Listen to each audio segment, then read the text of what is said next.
dünyanın en eski ve sıra dışı çölleri arasında yer alan Namib Çölü, Afrika'nın güneybatı sınırını boydan boya süsler. Yaklaşık 55 milyon yıl önce başlayan bir tarih öyküsüne sahip bu çöl, Atlantik Okyanusu'nun soğuk dalgalarından iç kesimlerin sıcak kum tepelerine kadar uzanır.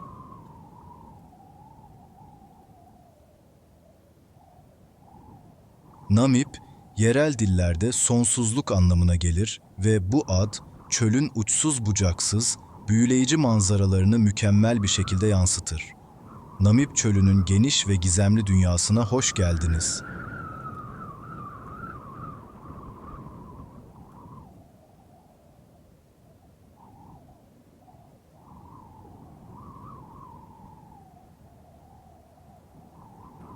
Namib Çölü'nün en dikkat çekici özelliklerinden biri, dünyanın en yüksek kum tepelerine ev sahipliği yapmasıdır. Çöl, kuzeyden güneye doğru yaklaşık 2000 kilometre uzanır ve genişliği 50 ila 160 kilometre arasında değişir.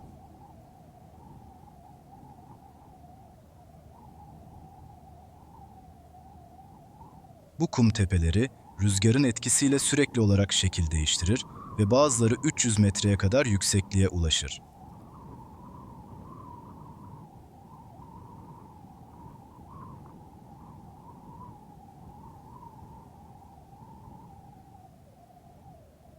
Namib Çölü'nün tarihi milyonlarca yıl öncesine dayanır. Jeolojik çalışmalar bu bölgenin çok eski zamanlarda farklı iklim koşullarına sahip olduğunu ve zaman içinde mevcut çöl haline geldiğini göstermektedir. Çölün oluşumu, Afrika kıtasının yükselmesi ve iklim değişiklikleriyle yakından ilişkilidir. Bu değişiklikler bölgedeki bitki ve hayvan yaşamını da etkilemiş ve burada yaşayan canlıların evrimleşmesine yol açmıştır. Namib Çölü'nün jeolojik geçmişi, eski nehir yatakları, kıyı şeridi formasyonları ve kum tepelerinin karmaşık yapısıyla incelenebilir. Bu çöl, dünya üzerindeki en eski çöllerden biri olarak kabul edilir ve bu özelliği, burada yaşayan canlı türlerinin evrimini ve adaptasyonlarını incelemek için benzersiz bir olanak sunar. Namib Çölü, aynı zamanda insanlık tarihi açısından da önemli bir yer tutar. Bölgede yapılan arkeolojik kazılarda eski insan topluluklarının izlerine rastlanmıştır. Bu topluluklar, çölün zorlu koşullarına uyum sağlamış ve bölgede binlerce yıl boyunca yaşamışlardır. Bu çölün tarihi ve doğal güzellikleri birçok araştırmaya konu olmuştur. Namib Çölü'nün sadece jeolojik yapısı ve iklim özellikleri değil, aynı zamanda burada yaşayan canlı türlerinin çeşitliliği ve adaptasyon yetenekleri de bilim insanları ve doğa severler için büyük bir ilgi odağıdır.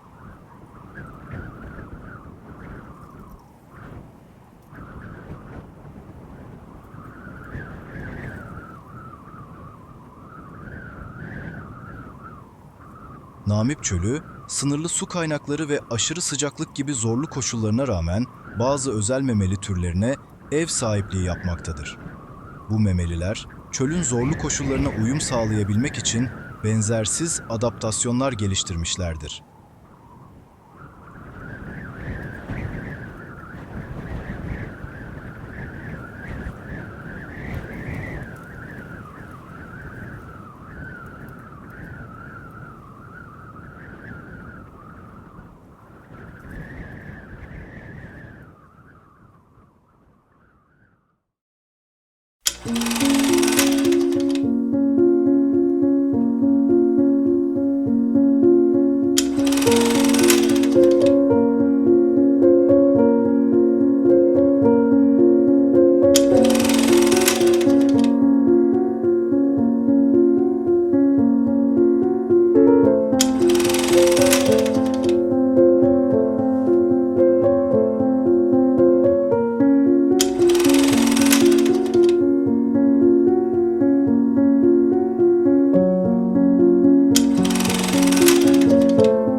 Bu sevimli ve sosyal memeliler, çölün sert koşullarına uyum sağlayarak kendilerine özgü bir yaşam biçimi geliştirmişlerdir.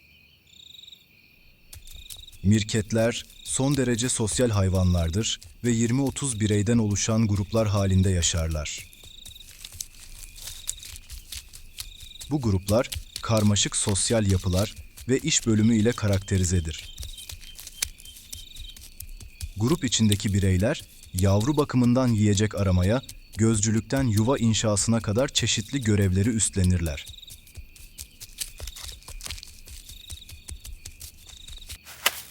Namib Çölü'nün mirketleri, güneşli iklim ve kısıtlı su kaynaklarına mükemmel bir şekilde adapte olmuşlardır. Onlar, esas olarak böceklerle beslenirler ve su ihtiyaçlarının çoğunu avlarından karşılarlar. Mirketlerin en dikkat çekici özelliklerinden biri, düşmanlarına karşı yüksek bir uyanıklık ve etkili bir gözcülük sistemidir. Grup içindeki birkaç birey, yuvalarının yakınında dik durarak çevreyi gözetler ve tehlike anında diğerlerini uyarır. Evet, her zaman uyanık olamayabilirler. Arada şekerleme yapmak da lazım.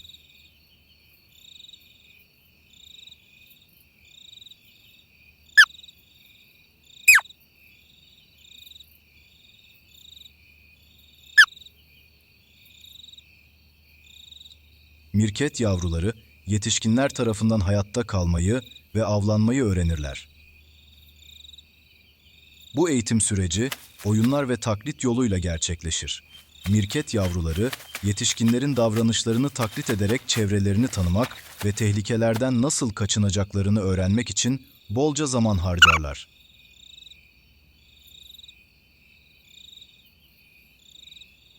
Mirketler, Namib Çölü ekosisteminin önemli bir parçasıdır. Onlar, böcek popülasyonlarını kontrol altında tutarak ekolojik dengeyi sağlamada önemli bir rol oynarlar. Ayrıca yuva inşası ve toprak kazma faaliyetleriyle toprak yapısını ve besin döngüsünü etkilerler.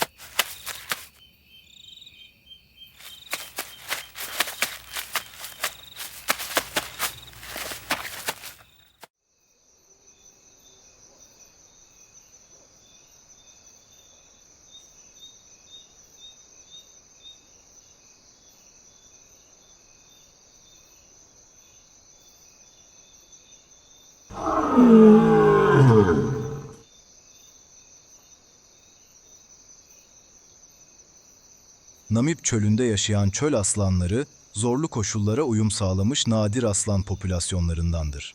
Bunlar, genellikle Namibya'nın Kunene bölgesinde bulunur ve çöl koşullarına adaptasyonları, onların avlanma tekniklerini ve sosyal davranışlarını etkilemiştir.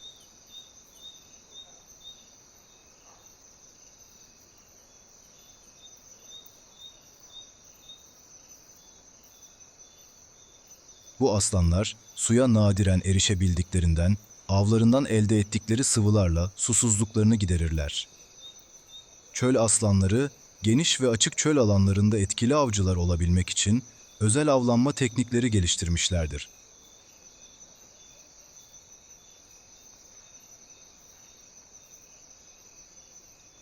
Bu aslanlar genellikle gece avlanmayı tercih ederler ve avlarını pusuya düşürmek için çölün kum tepelerini ve kayalık alanlarını kullanırlar.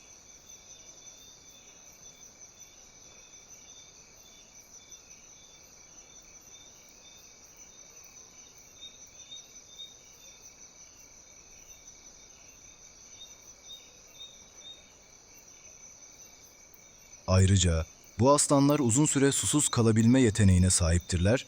Bu da onların çölün kurak koşullarına mükemmel bir şekilde adapte olduklarını gösterir.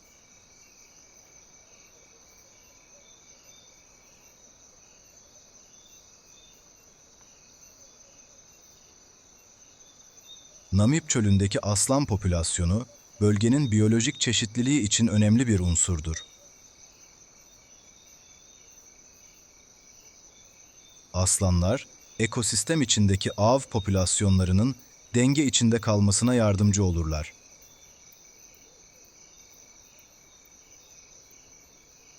Ancak Bu etkileyici yırtıcılar, insan faaliyetleri ve habitat kaybı gibi tehditlerle karşı karşıyadır. Bu nedenle Namib çölü aslanlarının korunması, hem biyolojik çeşitliliğin sürdürülmesi hem de doğal mirasın korunması açısından hayati öneme sahiptir.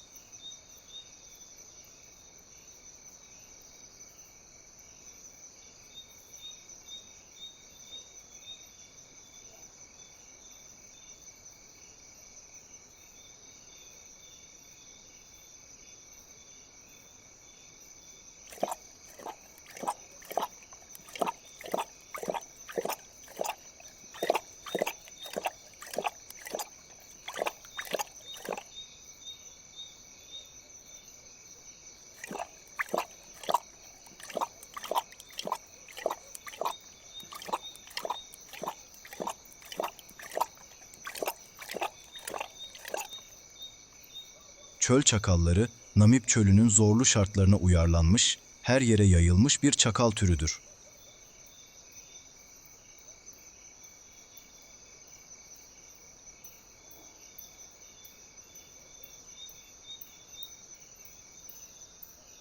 Genellikle küçük memeliler, böcekler ve bazen de meyvelerle beslenirler.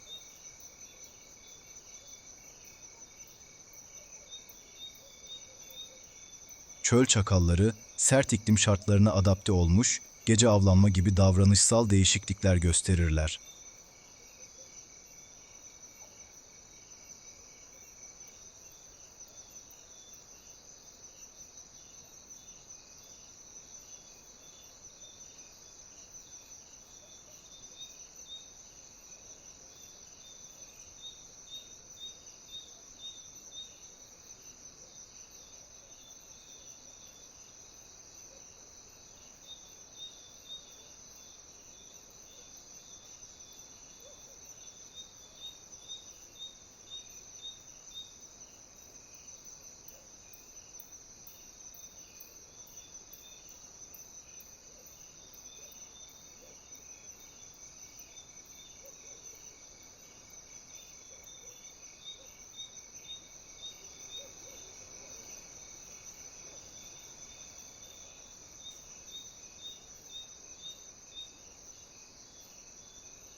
Kahverengi hiyena, Namib çölünün en ilginç memelilerinden biridir.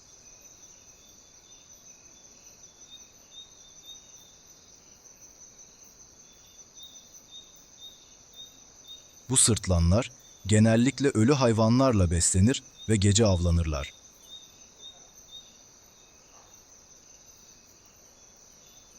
Zorlu çöl koşullarında hayatta kalabilme yetenekleri, onları çöldeki diğer yırtıcılar arasında özel bir yere sahip kılar.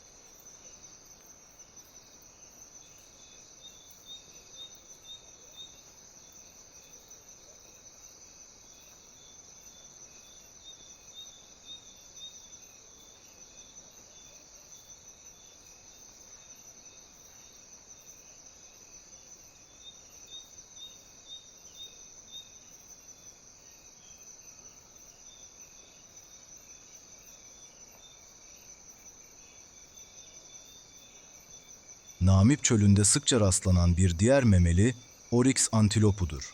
Bu antiloplar suya çok az ihtiyaç duyan ve sıcak hava koşullarına mükemmel bir şekilde adapte olmuş bir türdür.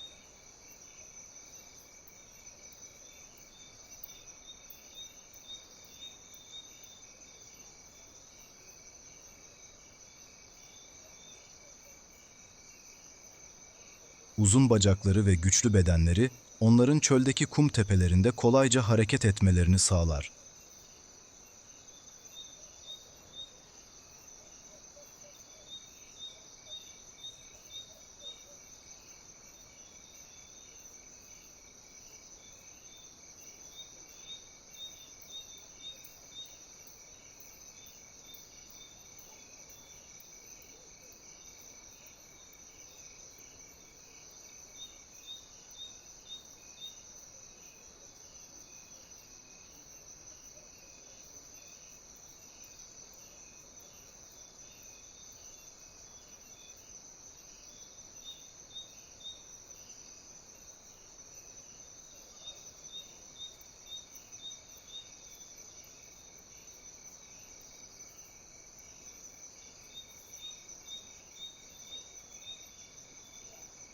Namib Çölü'nün çöl filleri, dünyanın en dikkat çekici vahşi yaşam fenomenlerinden biridir. Bu filler, Afrika filinin bir alt türü olup, su kaynaklarını bulma ve uzun süre susuz kalabilme yetenekleriyle bilinirler. Ayakları daha geniş ve yassı, bedenleri ise sıcak koşullara dayanıklı hale gelmiştir.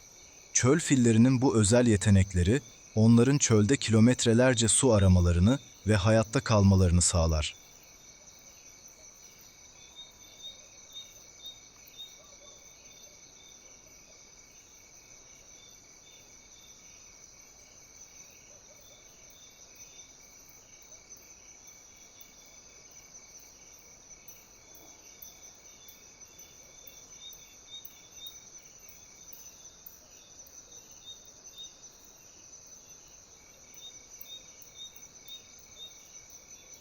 Çöl fillerinin adaptasyonları, onların çölün sert iklim koşullarına ve kısıtlı su kaynaklarına uyum sağlamalarını içerir.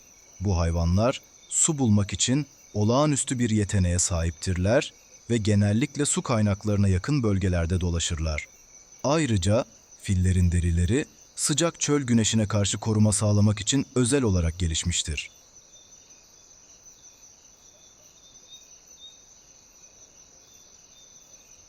Namib Çölü'ndeki fil popülasyonu ekosistem içinde önemli bir rol oynar. Filler, bitki örtüsünü tüketerek ve yollar açarak çölün peyzajını şekillendirirler. Bu faaliyetler diğer canlıların yaşam alanlarını ve besin kaynaklarını etkiler.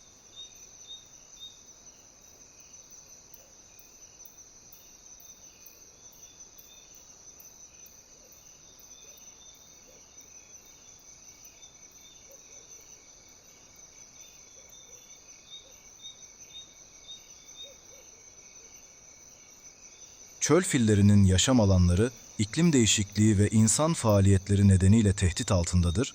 Bu nedenle koruma çabaları hayati öneme sahiptir.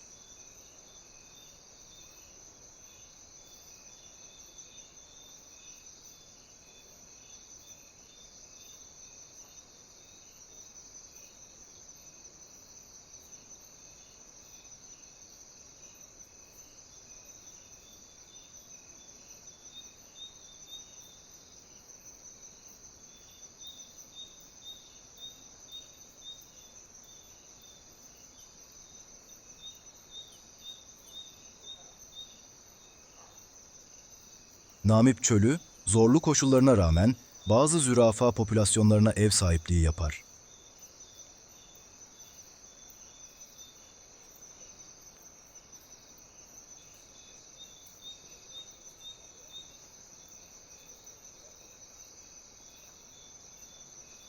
Bu zürafalar, çölün sıcak iklimine ve kısıtlı su ve yiyecek kaynaklarına uyum sağlayarak hayatta kalmak için özel adaptasyonlar geliştirmişlerdir.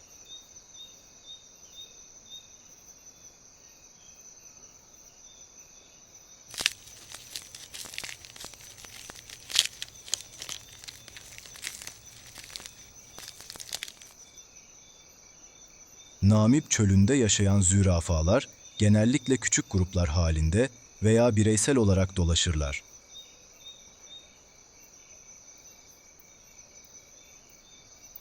Bu zürafalar çölün kıyı şeridinde ve daha nemli alanlarında bulunma eğilimindedir.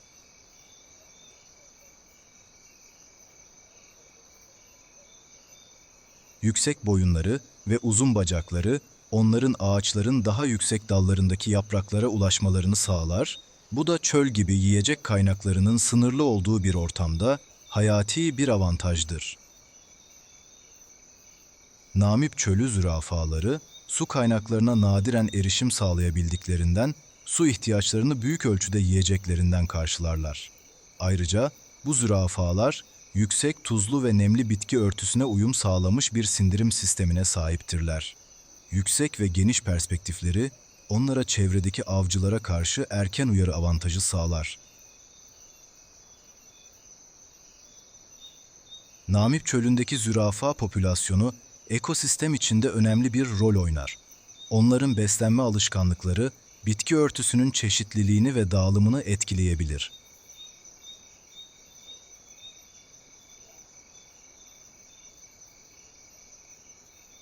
Ancak Bu canlılar da habitat kaybı, avlanma ve iklim değişikliği gibi tehditlerle karşı karşıyadır. Bu nedenle onların korunması, ekosistemin sağlığı ve biyolojik çeşitliliğin devamlılığı için önemlidir. Bu memeliler, Namib Çölü'nün zorlu koşullarında hayatta kalabilmek için olağanüstü fiziksel ve davranışsal adaptasyonlar geliştirmişlerdir. Çöl fillerinin su kaynaklarını bulma becerileri, çöl aslanlarının avlanma teknikleri, çöl çakallarının esnek beslenme alışkanlıkları, oryx antiloplarının sıcak hava koşullarına dayanıklılığı ve kahverengi sırtlanların gece avcılığı bu adaptasyonların bazı örnekleridir.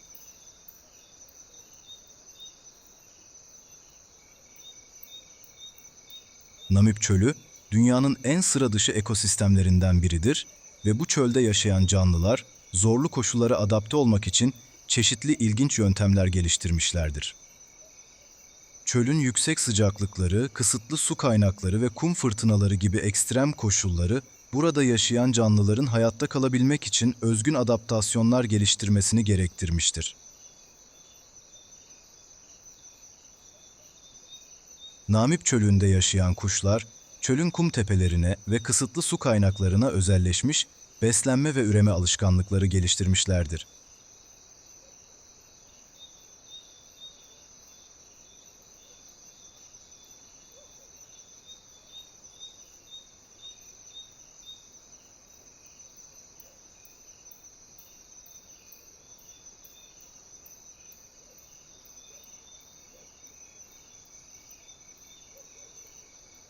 Çölün geniş alanlarında avlanan yırtıcı kuşlar, etkili av teknikleri ve enerji tasarrufu sağlayan uçuş biçimleri geliştirmişlerdir.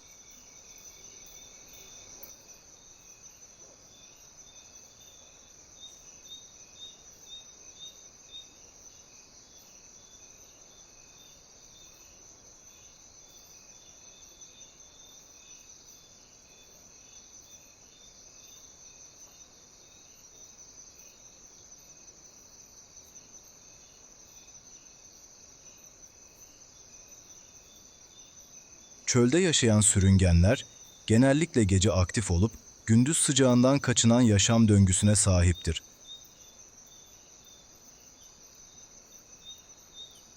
Kumda hareket edebilmek için özelleşmiş ayak yapıları ve kamuflaj yetenekleri, onların avcılar tarafından fark edilmemesini ve avlarını etkili bir şekilde yakalamalarını sağlar. Bu sürüngenlerin yaşam mücadelesi, Namib Çölü'nün kayalık yamaçlarından kum tepelerine kadar her yerde gözlemlenebilir. Güneş battığında çöl adeta yeni bir hayat bulur. Pek çok sürüngen serin kumlar üzerinde avlarını aramaya başlar.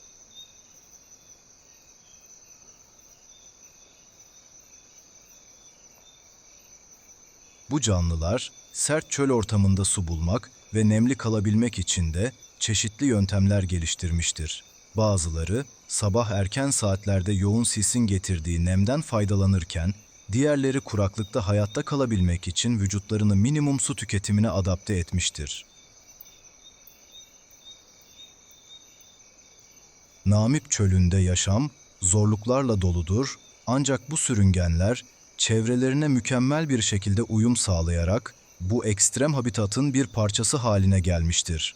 Onların varlığı, Namib Çölü'nün sadece sert ve acımasız bir ortam olmadığını, aynı zamanda karmaşık ve çeşitli bir ekosistemi barındırdığını göstermektedir.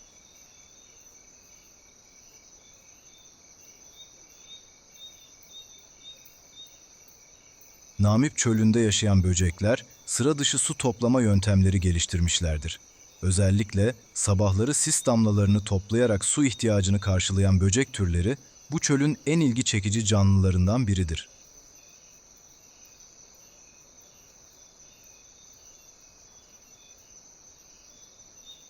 Çöl örümcekleri ise kum tepeleri ve kaya yarıklarında avlanmak için özelleşmiş av tuzakları ve avlanma teknikleri geliştirmişlerdir.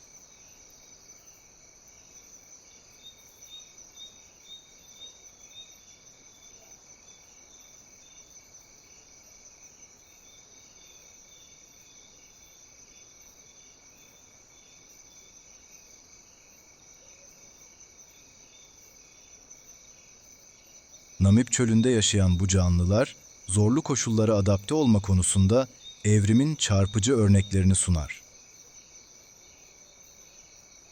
Bu canlıların geliştirdiği adaptasyonlar, hayatta kalma stratejilerinin çeşitliliğini ve doğanın adaptasyon yeteneğini gösterir. Çöl ekosisteminin bu çeşitliliği, biyolojik çeşitliliğin korunması ve anlaşılması açısından büyük önem taşır.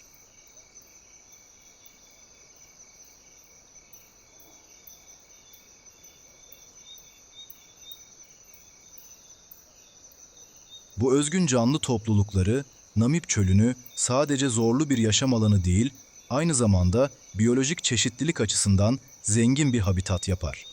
Onların yaşam döngüleri ve adaptasyonları, çöl ekosistemlerinin karmaşıklığını ve dinamiklerini anlamak için değerli bilgiler sunar.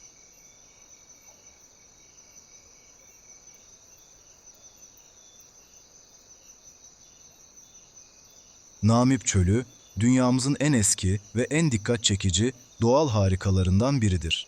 55 milyon yıldan fazla bir süredir var olan bu çöl, ekolojik ve evrimsel anlamda benzersiz bir değere sahiptir. Burada yaşayan canlıların aşırı zor koşullara adaptasyon gösterme yetenekleri, biyoloji ve ekoloji alanlarında önemli araştırma konuları sunar. Namib Çölü'nün gezegenimiz için taşıdığı önemi anlamak, ekosistemlerin işleyişini ve hayatta kalma stratejilerini daha iyi kavramamıza yardımcı olur. Bu çölde yaşayan canlılar, suyun ve diğer kaynakların kısıtlı olduğu ortamlarda nasıl yaşanabileceğine dair bizlere önemli dersler verir. Ayrıca küresel iklim değişiklikleri ve habitat kaybı gibi çevresel sorunlar karşısında canlıların nasıl adapte olabileceğini gösterir.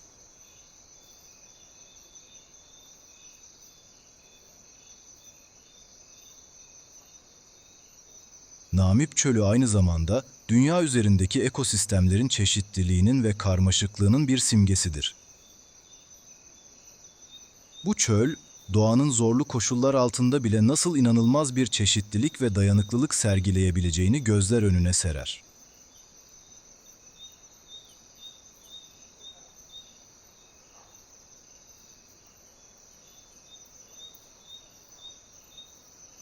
Çöl fillerinin, çöl aslanlarının, çöl çakallarının ve diğer canlıların yaşam döngüleri, doğanın karmaşıklığını ve hayatta kalma mücadelesini somut bir şekilde ortaya koyar.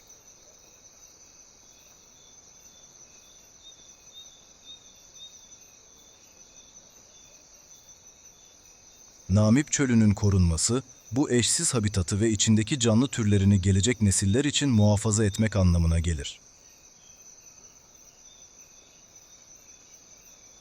Bu çöl, aynı zamanda iklim değişiklikleri ve çevresel etkilerin anlaşılması için kritik bir alan olarak görülür. Buradaki canlılar ve ekosistem, dünyamızın biyoçeşitliliğinin korunması ve sürdürülebilirliğinin anlaşılması için paha biçilemez bir kaynaktır. Ben Buğrahan Küçükfarsak. Bu belgeselde Namib Çölü'nün sıra dışı güzelliklerini ve burada yaşayan canlıların hayatta kalma mücadelesini sizlere anlatmaya çalıştım.